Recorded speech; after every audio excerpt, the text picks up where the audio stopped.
وہ ہمارے یہاں کیا ہوتا ہے آپ سب کو پتہ ہے۔ تو بہرحال بات جو میں عرض کر رہا تھا، یہ جتنی بھی صفات ہیں، یہ جتنی بھی صفات ہیں ساری کی ساری، یہ بعد میں انسان کو حاصل ہوتی ہے۔ ساری صفات، حافظ ہونا، قاری ہونا، پیر ہونا، پیر سے بات چلی تھی تو کہاں سے کہاں نکل گئے۔ آپ اگر پیر کی شرائط پڑھیں تو آپ حیران ہو جائیں گے، آپ کہیں گے کہ یار ایسا پیر ڈھونڈے کا کہاں سے ملے گا ایسا پیر؟ جو امام ربانی مجدد الفسانی شیخ احمد سرندی نے اپنے مکتوبات شریف کے اندر لکھی ہے، شیخ محقق نے لکھی ہے،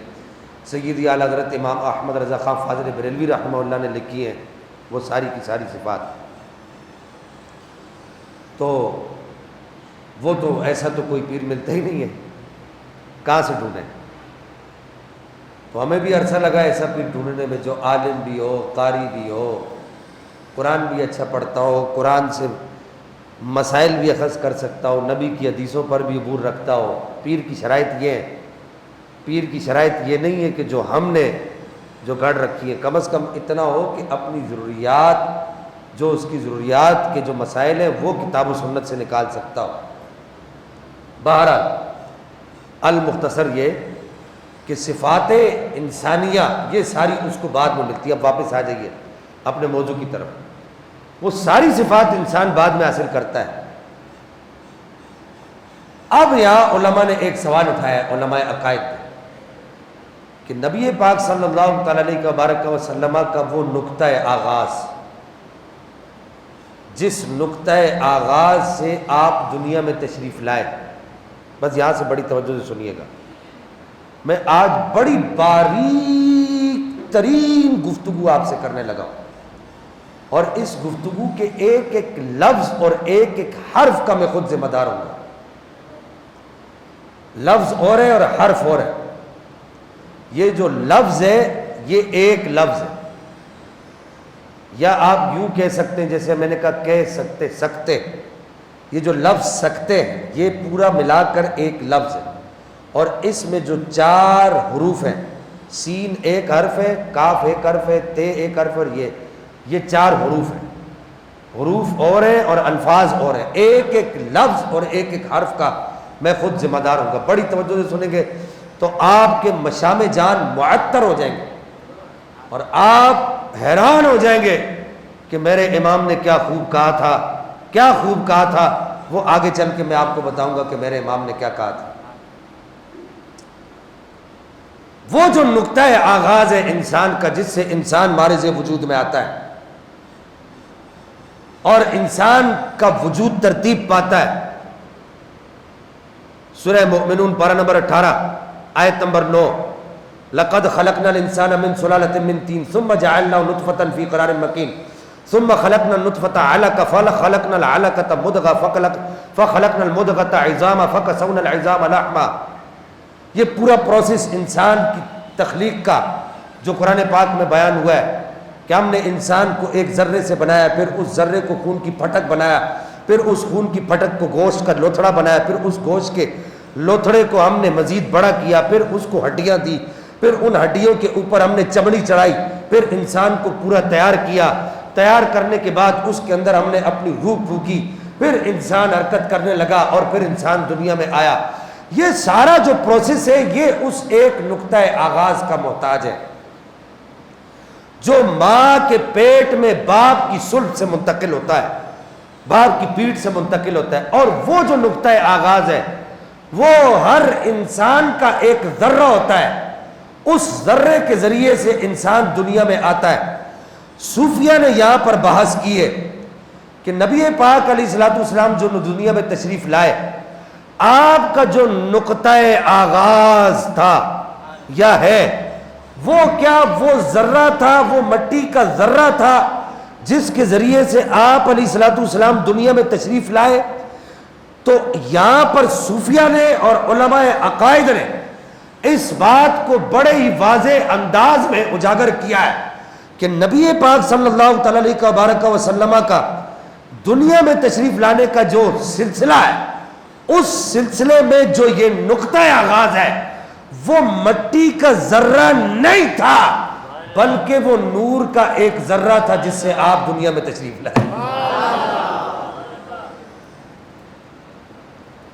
دنیا کا کوئی ایک مفتی عالم ایسا نہیں آئے جو اس بات کا رد کرے۔ دنیا کا، میں صرف پاکستان کی بات نہیں کر رہا، دنیا کا کوئی مفتی جو اس بات کو رد کرے نہیں کر سکتا۔ او بھائی، جب ہم دنیا میں آنے سے پہلے، ابھی دنیا میں آئے نہیں، دنیا میں آنے سے پہلے اپنی تخلیق کے مراحل میں نبی جیسے نہیں، تخلیق کی مراحل میں نبی جیسے نہیں ہے، تو پھر دنیا میں آنے کے بعد ہم نبی جیسے کیسے ہوں گے؟ اللہ نے ہمارے تخلیقی مراحل کو ہی نبی سے جدا کر دیا اور نبی کو ہمارے تخلیقی مراحل سے جدا کر دیا ہے۔ تو جب یہ سارا معاملہ جدا ہو گیا، اب آپ وہ حدیثیں ذہن میں لائیں کہ سیدہ آمنہ طیبہ طاہرہ راضیہ مردیہ مزکیہ رضی اللہ تعالی عنہا و ارضاہا عنا ارشاد فرماتی ہیں کہ جب میرا بیٹا دو جہان کے تاجدار میرے پیٹ میں آئے تو مجھے اس بات کا اندازہ ہی نہیں ہوا، جو عورتوں کے ساتھ معاملات ہوتے تھے میرے ساتھ وہ معاملات ہوئے ہی نہیں، بلکہ ہوتا یہ تھا کہ پانی کے کنویں کے پاس جاتی تھی تو مجھے ڈول نہیں پھینکنا پڑتا تھا، پانی خود اچھل کر اوپر آ جاتا تھا۔ تمام سیرت نگاروں نے اس بات کو لکھا ہے۔ میں یہاں تمہیں روک کر ایک بات پوچھنا چاہوں گا خدا کے لیے، سب نے لکھا ہے، چاہے وہ اہل سنت کے لوگ ہوں، چاہے وہ دیوبندی حضرات ہوں، چاہے وہ وہابیہ حضرات ہوں، سب نے اپنی کتابوں کے اندر اس بات کو لکھا ہے۔ سیرت کی کتابوں کے اندر نبی پاک کی ولادت سے پہلے کے جو واقعات لکھے ہیں، انہوں نے اس بات کو کوڈ کیا ہے، جو بات میں نے آپ سے ابھی عرض کی ہے کہ آپ کی والدہ کہتی ہے، میں پھر دہرا دیتا ہوں کہ جب بھی میں کسی کنویں پر جاتی تو مجھے ڈول نہیں پھینکنا پڑتا تھا، پانی ابل کر خود اوپر آ جاتا تھا۔ رک جاؤ ذرا یہاں پر، اس فقیر کا ایک نقطہ لیتے چلے جاؤ۔ اگر یہ کہا جائے کہ نبی تو کچھ نہیں کر سکتا، اگر یہ کہا جائے کہ نبی کے اختیار میں تو کچھ نہیں ہے، میں پوچھنا چاہتا ہوں یہاں پر دو مسئلے یہاں پر حل ہوتے ہیں، اور اگر یہ کہا جائے کہ نبی تو 40 سال کے بعد نبی بنے تھے، تو مجھے یہ بتاؤ کہ ایک مسئلہ تو یہ حل ہوا کہ اگر نبی کچھ نہیں کر سکتا تو یہ پانی اوپر کیسے آتا تھا، اور دوسرا مسئلہ یہ حل ہوا کہ نبی پاک اپنی ماں کے پیٹ میں بھی اگر نبی نہیں تھے، آج غامدی فکر کے لوگ اس بات کو لوگوں کے ذہنوں میں لا رہے کہ نبی پاک کو تو پتہ ہی نہیں تھا کہ میں نبی بننے والا ہوں، نبی پاک کو تو اس بات کا احساس ہی نہیں تھا۔ اور بھائی، جو شخصیت صفا مروہ کی پہاڑیوں پر کھڑا ہو کر یہ اعلان کرے اور کہے کہ میری جوانی تمہارے درمیان گزری ہے، میری عمر 40 سال ہو چکی ہے، مجھے یہ بتاؤ کہ تم نے میرے بچپن سے لے کر جوانی تک میں نے یہ اپنے 40 سال کا عرصہ اسی مکے کے اندر، اسی ایک گھر کے اندر، جناب ابو طالب کے گھر کے اندر گزارے، 40 سال میں نے گزارے ہیں۔ ان 40 سال کے اندر تم نے مجھے کبھی جھوٹ بولتے ہوئے دیکھا ہے؟ ان 40 سال کے اندر تم نے مجھے کبھی کسی ماں بہن پر غلط نگاہ اٹھاتے ہوئے دیکھا ہے؟ ان 40 سال کے اندر تم نے کبھی مجھے کوئی غیر اخلاقی کام کرتے ہوئے دیکھا ہے؟ ان 40 سال کے اندر تم نے میری جوانی کے نشیب و فراز دیکھے ہیں؟ میرے اس سارے عرصے کے اندر تم نے کوئی ایسا کام دیکھا ہے جو انسانی طبیعت کو ناگوار گزرتا ہو